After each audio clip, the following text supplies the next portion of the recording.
It smoldered for weeks, This is terrifying. then erupted into the biggest fire in Colorado's history. It looks like hell on earth. Smoke filled skies, entire towns evacuated. Once we get one place evacuated, we're running out of there to go to the next one. Now we're left with the aftermath of the Cameron Peak fire. We watched everything burn. Burned forests, deadly flash floods, water sources filled with ash. The after effects of the fires sometimes are the worst parts. Front Range communities confronted with a new reality, and mountain towns still rebuilding.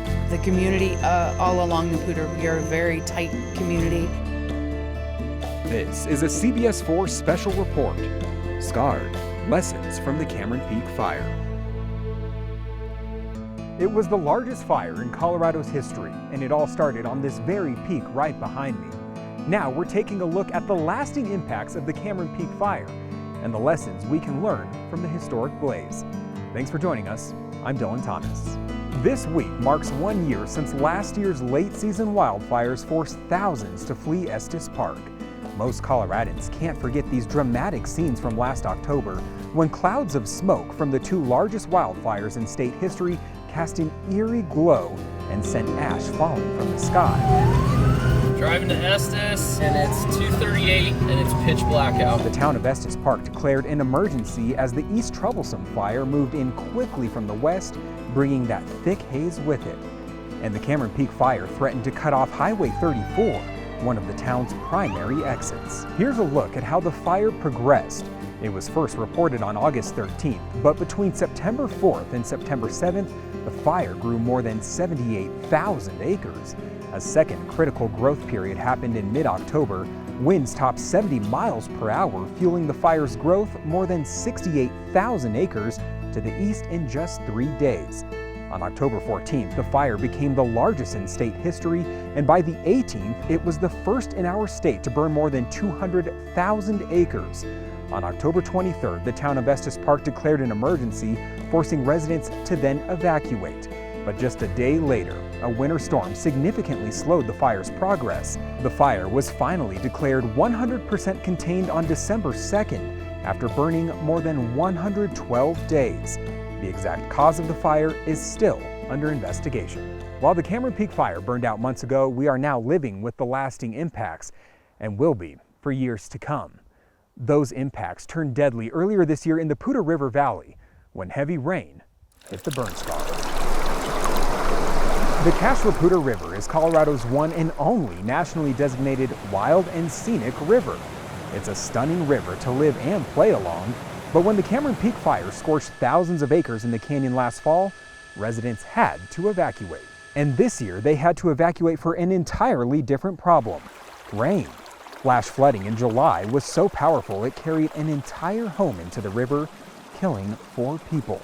With no ground covering burn scars, there's nothing to soak up the rain. When you have an area where nothing is there to stop it, the grass, the trees, the soil and everything, it's going to take out things. The water was black and it was just moving so fast, and it was unlike anything I've ever seen before. I've never ever seen a river do what this one did. Residents aren't the only ones being drastically impacted by the after effects of the Cameron Peak fire. Rain, while much needed, oftentimes comes with unwanted consequences for local businesses. Let's go forward, one.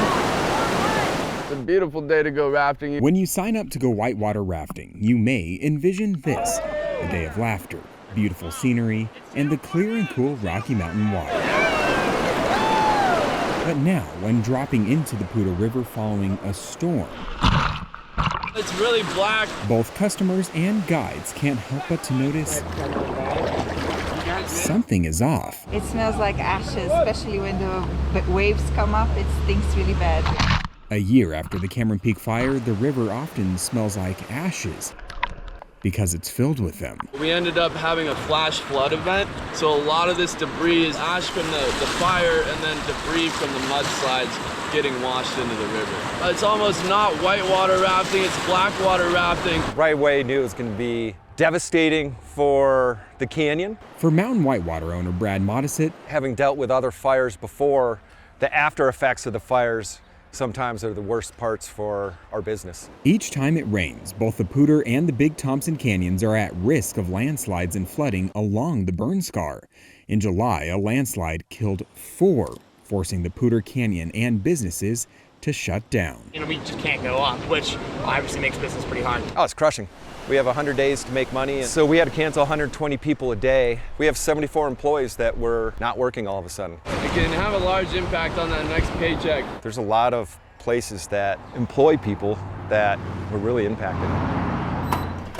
The fire last year was pretty devastating, and we're starting to see the true impact of what's to come after. The Cameron Peak Fire burned between Rocky Mountain National Park, the Big Thompson Canyon, and the Poudre Canyon. It just was so quick and violent when it came. Elkhorn Fly Shop owner Dan McGann, who normally teaches people how to fish, now finds his business on the hook. The last couple of weeks have been pretty tough. Our permits are for the Poudre, Thompson, and Rocky Mountain National Park, so we were kind of in the triangle of terror, as we've been calling it. For weeks this summer, because of landslides and flooding, It looked like oil sludge. both canyons were either closed or unfishable. Most people do not realize this was caused by the fire last year. It's dark. There's dark water. It's unfishable strictly because you can't see anything. Like, the clarity's gone. And in some cases, so too are the fish, suffocated by sediment. A lot of people are canceling trips. Now every time it rains, we're gonna have to worry about it happening again. This isn't something that just goes away. I mean, trying to battle Mother Nature, that's a losing battle, She's always gonna win, and she's showing her power right now. For McGann, this means trying to offset lost guide revenue with greater bait and rod sales for lake fishing. Right now, all we can do is ride it out and try and stay positive. As for those riding the river, It's a pretty incredible thing to be rafting in, though. Mountain Whitewater created their own outdoor bar area, hoping to offset lost river revenue with their own steady stream of cash. We needed some sort of income that wasn't so weather related. As the murky waters clear with time, I feel very grateful and fortunate that I'm able to keep doing what I love to do. so too does the fear of the future. And no matter how rapid it may be, those working the rivers are along for the ride. Being a whitewater rafting owner is a lesson in resilience. Dealt with drought, high water, floods, you name it. We have to deal with Mother Nature and accept that that's going to happen. Go with the flow, I guess. The Poudre River supports local businesses, and it also supports a diverse ecosystem. But with those muddy waters you just saw, it makes it a very tough environment to live in. A year after the Cameron Peak Fire, and months after a fatal landslide plagued the Poudre River with sediment and debris, for the first time, Parks and Wildlife officers have confirmed their fears. The runoff events that we saw this summer post-fire have had a detrimental impact on the fishery. Every year, Kyle Batigi and the Parks and Wildlife staff conduct standardized electrofishing surveys. Using charged rods, they temporarily stun the fish, allowing them to collect each fish along a stretch of the river for counting. This year in particular, we're able to monitor impacts from the post-runoff from the Cameron Peak Fire. Kelly Flats is a stretch of the Poudre just downstream from July's tragic landslide. Last year we caught 200 or so fish. But in 2021, we caught 0 trout. Not a single fish was found in the river near the landslide, even months after it happened. Not seeing any fish at Kelly Flats was certainly a bit startling. I mean, that's a pretty significant loss. The fish were likely killed by landslides and flooding. There was a lot of debris and a lot of just sediment and ash that came down the river, likely starving fish of oxygen. While saddened by the lack of population downstream, upstream from the landslide were greater signs of hope. The good news is there are still fish in the Poudre River. Just a mile above the landslide, dozens of trout were caught. Brown trout measured, 282, weighed, and then released, while still less than in years past. There's still fish. Fish which will ultimately help repopulate the Poudre in the years to come. So there's fish here that will eventually filter downstream and reseed lower population. Now, with stats in hand, Parks and Wildlife will weigh their options. Either let the river bounce back on its own, or try and shock the system by stocking the river with fish. But it will come back with time. It's hard to say how long those impacts will be. From the Continental Divide all the way down to the farming plains in Greeley, the Poudre River stretches more than 126 miles, and it provides drinking and irrigation water for millions. It's a huge drinking water source. We need to be prepared for the extremes that we might not have seen before. Yeah, hydrology is the study of how water moves from the atmosphere through the soil and into streams and rivers. Whenever a fire burns nearby, we definitely pay attention. Shrouded by charred trees and the forest that used to be, a set of tools that miraculously survived the Cameron Peak fire give hydrologists like Stephanie Kampf This measures the temperature and the humidity. a glimpse into the heart of the historic blaze 50.16. and the ripples it will leave in the watershed for years to come. Kampf, a hydrologist with Colorado State University, now scales the scathed mountainsides, testing brooks for turbidity. But you can see that it's filled up, which is cloudiness in the watershed caused by soot and sediment from the Cameron Peak fire. Fires are a big deal for water because they affect, in particular, water quality. Most of the watershed along the 208,000-acre burn scar flows into the Poudre River. And so after fires, we tend to get buildup of sediment that will come down into streams right in the watersheds that provide our source water, our drinking water supply. By sampling the flow rate and turbidity above the Poudre River, hydrologists can better understand the landscape's inability to absorb snowmelt and rain and what causes flooding.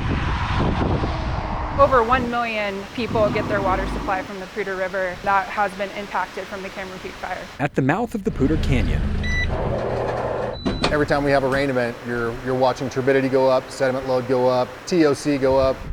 That creates increased treatment costs, or we have to completely turn off our diversion. the city of Greeley is just one of 6 municipalities that relies on the Poudre for drinking water. This fire is massive in size. It impacted every one of our high mountain reservoirs. Water treatment manager Andrew Cabot has already had to shut off Greeley's intake due to turbidity. We have done that 3 times this season so far.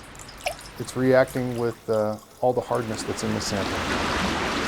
After heavy rainstorms, the levels of toxins in the Poudre do not mix well with the price to treat it. So if we didn't switch sources, we may have to slow our plant down just to treat the sediment load because it's going to be pretty heavy. If any more of our watershed burned, that would definitely be a big issue for us. Greeley's Water Resources Operation Manager says they had to strike an emergency deal to pull water from a reservoir during recent flooding. Water that they have in Horsetooth Reservoir, we're able to trade and give them water directly from the Poudre River. So the water in Horsetooth Reservoir is going to be cleaner. Around 90% of the burn scar falls in national forest land. With a small budget and a huge demand, Greeley stepped up and helped secure funding for mulching along the canyon, hoping to expedite a fraction of the recovery. It's an incredibly expensive project. We're looking at over 10,000 acres that need to be mitigated at over $40 million. Because the Cameron Peak fire was so large, I'm going to guess we're going to see the impacts of the Cameron Peak fire for roughly 10 years. In that time, quite literally rising from the ashes are blossoming signs of new life. But as researchers study the watershed and the surrounding landscape, some say we must realize we can no longer just go with the flow. We need to be prepared for the extremes that we might not have seen before. So is this just the beginning? This is just the beginning. A historic fire set up by historic conditions. Coming up, we'll speak with meteorologist Lauren Whitney about the perfect storm that allowed the Cameron Peak fire to thrive.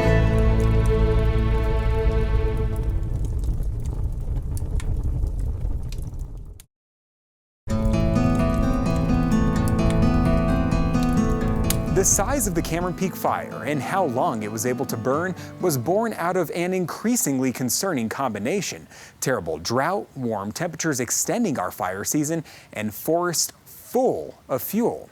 Meteorologist Lauren Whitney joining us now to talk about these issues. Let's go ahead and start off with the drought. We're seeing that continue to increase here in Colorado. Yeah, and really the western United States, we are seeing just exceptional and extreme drought almost become the norm in terms of our drought across Colorado, especially the western side and parts of the high country. So the moisture flow doesn't really favor them until monsoon season, and we tend to have really intense drought now more and more, and it doesn't really go away until the winter. And kind of piggybacking off of that is the drier and drier, warmer weather coming our way. We're starting to see that more and more, right? Yeah, exactly. Our summer heat is becoming a real thing around here. You used to always have people say, oh, we never hit the 90s, we never hit the triple digits. That is very normal for us now. Let's take a look at this graphic here. This shows you the warmest summers in Denver history. The top 3 have come in the last 10 years. 2021 summer coming in 3rd place, 2012 at 1st place. So just looking back again, it's just been so insane, the heat that we've been having and how long it lasts. I mean, we're talking 90-degree temperatures close to October now.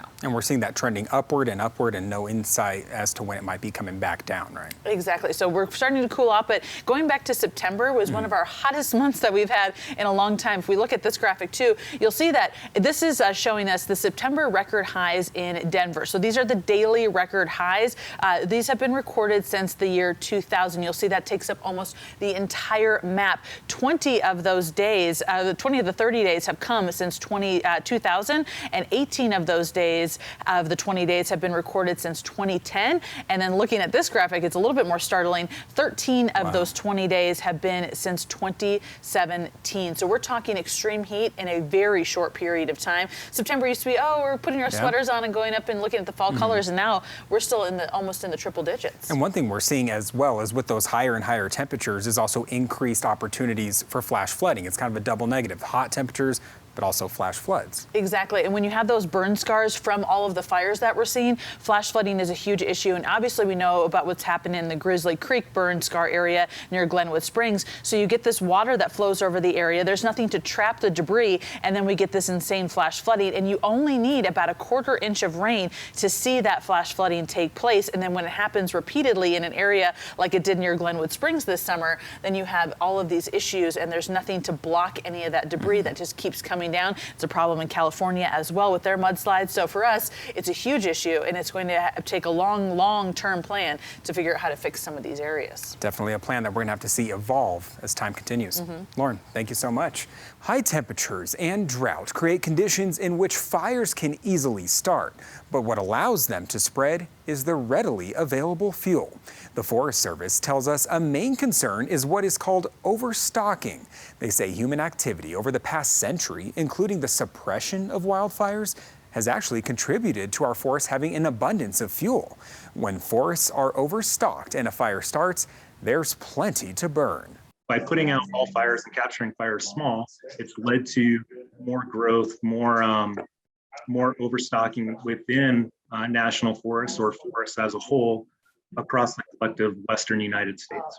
Now, the priority is to counteract overstocking through mitigation efforts, including thinning forests, clearing out excessive brush and dead trees, and doing prescribed burns. The Canyon Lakes Ranger District shared these photos from a recent burn in the Roosevelt National Forest in northern Colorado. Controlled burns have taken place for decades across our state, and they help maintain the health of our forests. Another critical element contributing to our fires is increased human interaction with our forests. More people are getting outdoors, which means a higher chance of those people starting fires. The Forest Service says the impact humans have on our forests cannot be emphasized enough. Up next, we'll learn more about successful fuel mitigation from the people responsible for those efforts in Rocky Mountain National Park. And tag along while crews get to work repairing the miles of trails damaged by the Cameron Peak fire to keep Coloradans safe in their favorite outdoor spots.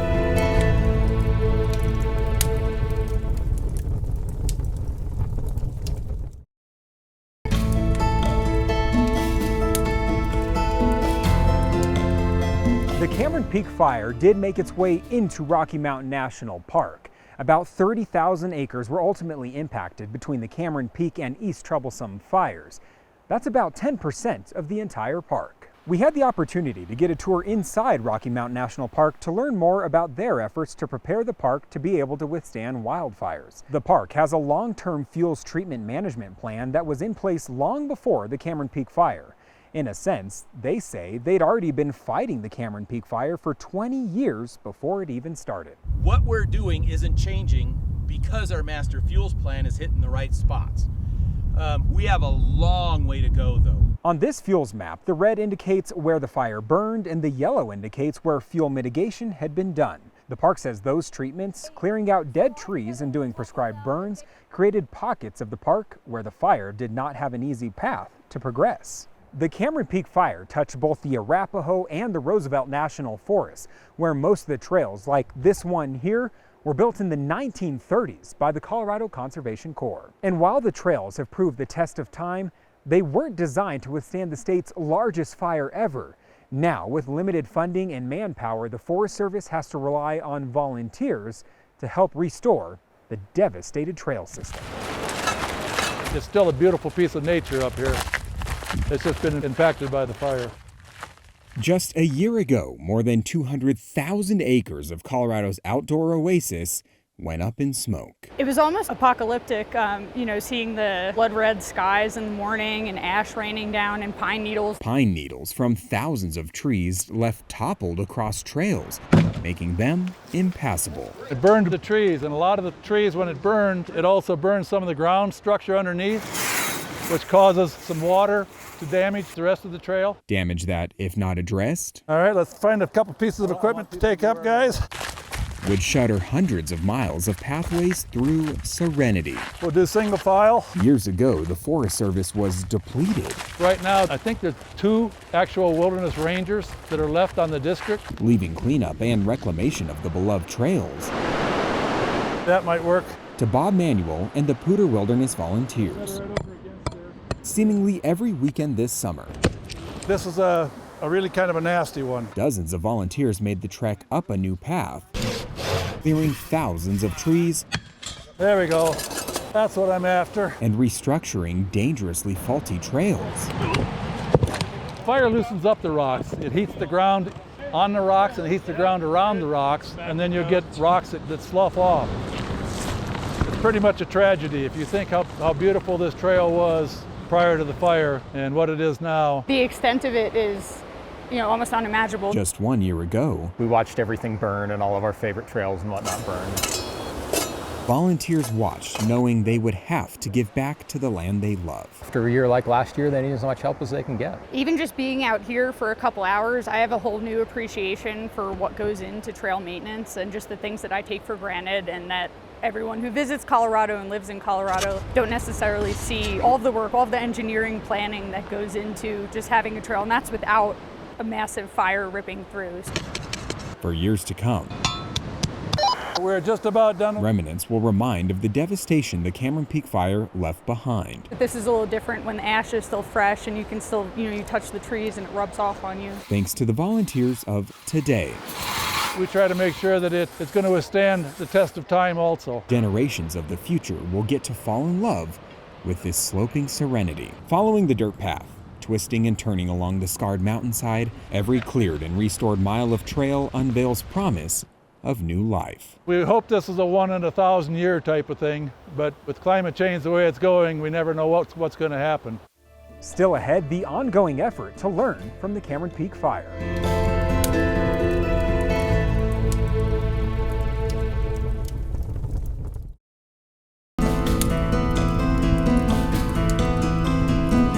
The Cameron Peak Fire was just one of 3 fires last year to climb to the top of the list of the largest fires in Colorado history. That fact, combined with drought, climate change, and a forest filled with dead trees, has many wondering what this means for our state moving forward. Researchers will be trying to answer that question for years to come, studying everything from how our forests and wildlife recover from the Cameron Peak Fire to the long-term impact on businesses and communities. In the meantime, Coloradans are already finding ways to support the landscape, recreate responsibly, and care for their communities. Thank you for joining us for this special report, Scarred: Lessons from the Cameron Peak Fire. I'm Dillon Thomas, covering Colorado First.